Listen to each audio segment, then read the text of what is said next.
آج میرا خطاب خاص طور پر فارغین مدارس، علماء کرام اور وہ ذمہ داران مدارس ہیں جو اس ملک کے اندر لاکھوں اداروں کو چلا رہے ہیں، اور وہ تمام طلباء ہیں جو مدارس کے اندر دینی تعلیم لے رہے ہیں اور کل اس دیش کا مستقبل اور قوم کا مستقبل بننے والے ہیں۔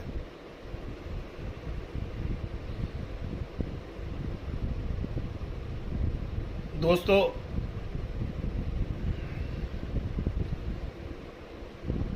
پچھتر سالوں میں آزادی کے بعد سے اب تک یہ پہلا موقع ہے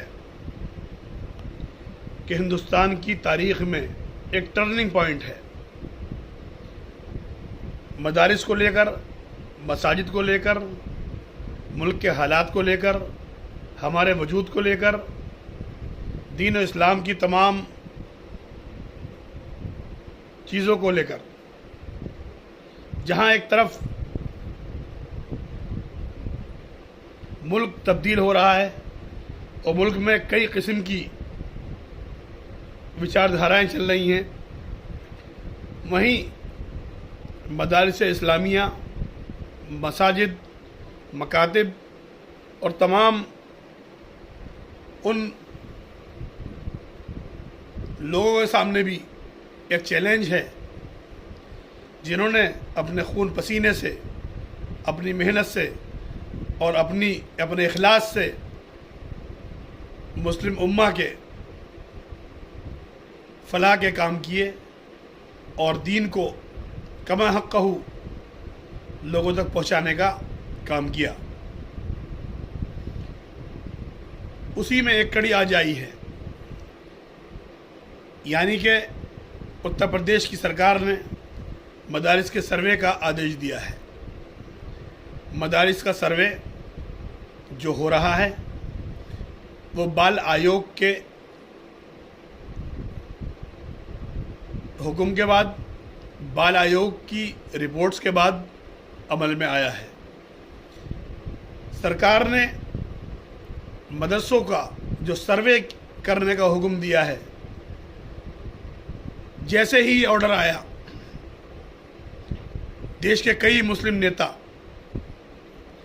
جو ان مدرسوں کی ہی آڑ میں بڑے ہوئے ہیں، ان مدرسوں کی آڑ میں ڈیولپ ہوئے ہیں، ایک دم باہر آتے ہیں اور دیش کے علماء کو، مدارس کے فارغین کو اور تمام ان مخلص علماء کو بہکانے کی کوشش کرتے ہیں کہ مدارس کو بند کرنے کی سازش ہے، مدارس کو برباد کرنے کی سازش ہے، مدارس کے خلاف سازش ہو رہی ہے، جبکہ حقیقت یہ ہے کہ سرکار کی ایسی کوئی منشا نہیں ہے۔ سرکار اگر مدرسوں کے خلاف ہوتی تو مدرسہ بورڈ کیوں بناتی؟ مدرسہ بورڈ کی عمارتیں کیوں بناتی؟ مدرسہ بورڈ کے فارغین مدارس کو، مدرسہ بورڈ کے پڑھانے والوں کو بڑی بڑی تنخواہیں کیوں دیتی؟ ان کے لیے بجٹ کیوں پاس کرتی؟ اس کے علاوہ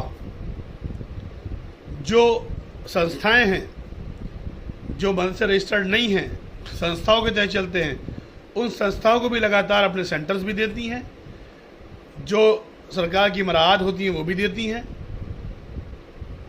سرکار کا کوئی ایسا ارادہ نہیں ہے کہ مدرسوں کو بند کیا جائے یا مدرسوں کو ٹارگٹ پہ لایا جائے۔ ہاں، سرکار یہ دیکھنا چاہتی ہے کہ مدرسوں کے اندر جو بچے پڑھتے ہیں ان کی کیا حالت ہے، مدرسوں میں پڑھنے والے بچوں کو کس حال میں رکھا گیا ہے، مدرسے میں پڑھنے والے بچوں کو کیا کھلایا جا رہا ہے۔ آپ سب لوگ اس بات سے ایگری کریں گے، آپ سب لوگ اس بات پر یقین بھی کریں گے، خود جانتے بھی ہیں، جو مدارس ملک میں اچھے ہیں، طریقے سے چل رہے ہیں ان کو تو کلین چٹ ملنی ہے ہی، مگر جو بلبلا رہے ہیں، جو شور مچا رہے ہیں، یہ وہ لوگ ہیں جنہوں نے مدرسوں کی آڑ میں اربوں کی سمپتیاں اکٹھی کی ہیں۔ یہ وہ لوگ ہیں جنہوں نے دلی سے لے کر کنیا کماری تک، کشمیر سے لے کر آسام تک، پورے ملک میں ایک موٹی رقم مدرسوں کے نام پر اکٹھی کی، اور ان مدرسوں کے اندر کچھ پرسنٹ ہی پیسہ خرچ ہوا، باقی پیسہ اپنے فیملی کے ڈیولپمنٹ پہ خرچ ہوتا رہا۔ مدرسے میں پڑھنے والا بچہ انتہائی قسم پرسی کے عالم میں ہے، انتہائی پریشانی کے عالم میں ہے، اور مدرسے کے محترم حضرات کروڑوں کی جائیدادیں، کروڑوں کے کھیت، کروڑوں کی کمرشل پراپرٹیز، کروڑوں کے ان کے کاروبار ہو گئے ہیں، مگر مدرسہ آج بھی 200 گز کا ہے، 500 گز کا ہے۔ ان کے رہنے کے مکانات عالی شان ہیں، ان کے چلنے کی گاڑیاں بھی عالی شان ہیں، ان کے رہنے کے اسٹائل، ہوٹلوں میں رہنا، مہنگی چیزیں یوز کرنا، تمام وہ سویدھائیں جو ان کو میسر ہیں، مگر مدرسے کے طلباء کے لیے بہت ہی برے حالات ہیں، اور یہاں تک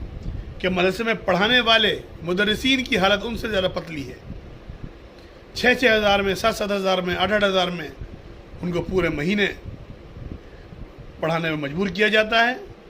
مجبور ہیں، کہاں جائیں وہ، کیونکہ اتنے مدرسے نہیں ہیں کہ سب مدرس بن جائیں، اتنی مسجدیں نہیں ہیں کہ سب امام بن جائیں۔ اس لیے سرکار کا یہ سروے اس لیے بھی ہے کہ وہاں معلوم ہو کہ وہاں پڑھنے والوں کی اور پڑھانے والوں کی کیا حالت ہے۔ اس کو لے کر آج طرح طرح سے بھرمت کیا جا رہا ہے۔ ادھیکاری آ رہے ہیں، کوآپریٹ کر رہے ہیں، پیار محبت سے ساری تفصیلات معلوم کر رہے ہیں۔ اگر آپ 1 نمبر میں ہیں،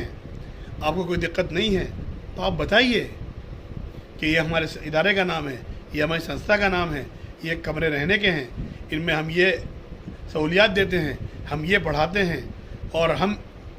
دیش کے لیے ان کو تیار کرتے ہیں تاکہ دیش کی حفاظت بھی کریں اور دین کی بھی حفاظت کریں۔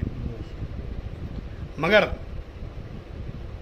افسوس یہ ہے کہ ان مافیاؤں کے جنہوں نے پوری دنیا کے اندر آپ کو بدنام کر دیا، پوری دنیا سے آپ کے نام پر پیسہ لائے، پوری دنیا سے آپ کو فنڈ کروایا اور آپ کو کچھ نہیں دیا۔ اس لیے میں بار بار یہی بات کہتا ہوں کہ آپ میرے بارے میں بھی طرح طرح کی باتیں کریں گے، مجھے بی جے پی کا کہنے کے بعد یہ کہیں گے کہ ان کی نیت کہاں سے ہی ہو سکتی ہے، یہ لوگ بی جے پی کے لوگ ہیں، یہ لوگ مذہب کو ختم کرنا چاہتے ہیں، مگر میں آپ کو بتاتا ہوں حقیقت ایسا نہیں ہے۔ سرکار چاہتی ہے کہ مذہب میں پڑھنے والا بچہ حافظ بھی ہو، عالم بھی ہو، گریجویٹ بھی ہو، اور مکھیہ دھارا میں آئے، راشٹر نرمان کے اندر، اپنے ملک کی ترقی کے اندر وہ بھاگیدار بنے اور دیش کی حفاظت کرنے والا ہو، دیش کا نام روشن کرنے والا ہو۔ اس لیے میری مدارس اسلامیہ کے فارغین سے، پڑھنے والے بچوں سے خاص طور پہ اپیل ہے، کسی کے بہکانے میں نہ آئیں، صحیح و غلط میں تمیز کریں، کیا صحیح ہے اور کیا غلط ہے۔ السلام علیکم۔